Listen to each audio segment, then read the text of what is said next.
আমি ভোগালী বিহু এটি ভেলাঘৰ মানে তাৰ চাংঘৰ নিৰ্মাণ কৰি আমি দা ধৰা যুৱবৃন্দৰ দ্বাৰাই এই পৰিৱেশ ধন্যবাদ।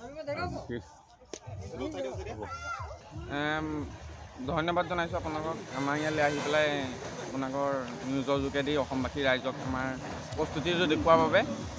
আমি ভেলাঘৰটো আপোনাৰ দেখিছেই মিচিং সম্প্ৰদায়ৰ যি তাৰ হেৰিয়ত বনোৱা হৈছে, তাৰপৰা চেল্ফি পইণ্ট এটা আজি বনোৱা হৈছে, তাৰপৰা গছ ৰোৱা হৈছে, লাইট দিয়া হৈছে, তাৰপৰা আমাৰ অসমীয়া পৰম্পৰা কৃষকসকলৰ গৰু গাড়ী দেখুওৱা হৈছে, তাৰপৰা ইয়ালৈ আহিবৰ কাৰণে এখন ধুনীয়াকৈ দলঙো দিয়া হৈছে, এখন গেটো বনোৱা হৈছে।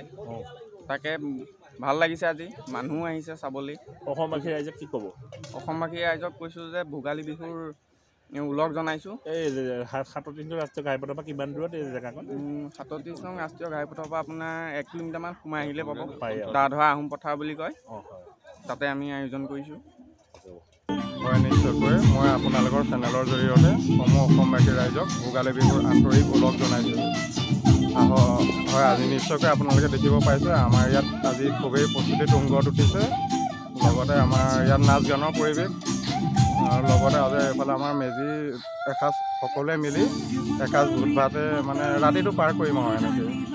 হয়, আমাৰ অসমীয়া সংস্কৃতি ভোগালী বিহু আমি পৰম্পৰা অতীতৰ পৰা এনেদৰে পালন কৰি আহিছোঁ। আজিকালি মানে বহুতৰ কি হ'ল, পাতিবলৈ এইবিলাক মনেই নকৰে। আমাৰ এতিয়া সংস্কৃতি আমাৰ দ্বাৰা ধৰা সেইবিলাক পাহৰি যোৱা নাই। আগৰ যিবিলাক পুৰণা সংস্কৃতি সেইবিলাক ল'ৰাবিলাকে বহুত কষ্ট কৰিছে, নৰা কাটিছে বহুত দিনৰ পৰা, যথেষ্ট খৰি চৰি ফালি মানে যথেষ্ট কষ্ট কৰিছে। কষ্ট কৰাৰ মূৰত আজি আমি এয়া উপভোগ কৰিবলৈ আহিছোঁ। ব্যস্ততাৰ মাজত মানে আমি দিনৰ পৰা সোনকালে কাম বন কৰি আজৰি হৈ আমি ভেলাঘৰত যাওঁ, এপাক ফূৰ্তি কৰোঁগৈ। ঘৰতো তেনেকৈ মাছ মাংস এইবোৰ চব সকলো গোটাই থৈ আহিছোঁ, ভোগালী আয়োজন কৰি থৈ আহিছোঁ।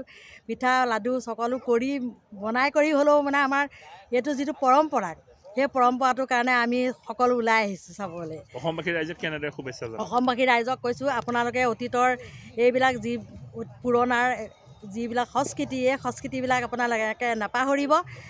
এনেকুৱা সংস্কৃতিবিলাকতে আমি সদায় একতাৰ মিলন হয়, মৰম চেনেহ থাকিব লাগে। ভাই ভাই কাই কাই লাগি থাকিব নাপায়, আমি সকলোৱে একত্ৰিত হ'ব লাগে।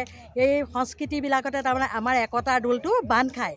যদিও কিবা কাৰণত আঁতৰি যায় বা কাজিয়া পচাৰ লাগে, আকৌ এই মিলনবিলাকতে মানে সংস্কৃতিবিলাকতে আমি আকৌ একতা হ'ব পাৰোঁ। সেইকাৰণে আমি সকলোৱে সংস্কৃতিবিলাক বজাই ৰাখিব লাগে। আৰু ভোগালী বিহুৰ সকলোকে মই শুভেচ্ছা জনাইছোঁ। অসমবাসী ৰাইজে শান্তিপূৰ্ণভাৱে থাকক। সকলো আমাৰ যাতে বালিজানত যিটো দুৰ্ঘটনা পিকনিক খাবলৈ গৈ হ'ল, সেই সকললৈ আমি সমবেদনা জ্ঞাপন কৰিছোঁ। আৰু সকলোৱে নিজে নিজে মানে সাৱধানতা হ'ব লাগে, সাৱধানতা অৱলম্বন কৰিব লাগে। ইয়াকে কৈ বহুত ভাল অনুভৱ। আচলতে ইয়াৰ ল'ৰাখিনিয়ে ইমান কষ্ট কৰি আজি বহুদিনৰ পৰাই এই ভেলাঘৰটো আয়োজন কৰিছে, আৰু আমি আজিকালি দেখিবলৈতো তেনেকৈ পোৱাই নাযায়। আৰু আমাৰ ওচৰতে এই সুবিধাটো দিয়াৰ কাৰণে আমাক চাবলৈ আমি তেওঁলোকক অশেষ ধন্যবাদ জ্ঞাপন কৰিছোঁ। আৰু সকলোকে ভোগালী বিহুৰ ওলগ জনাইছোঁ।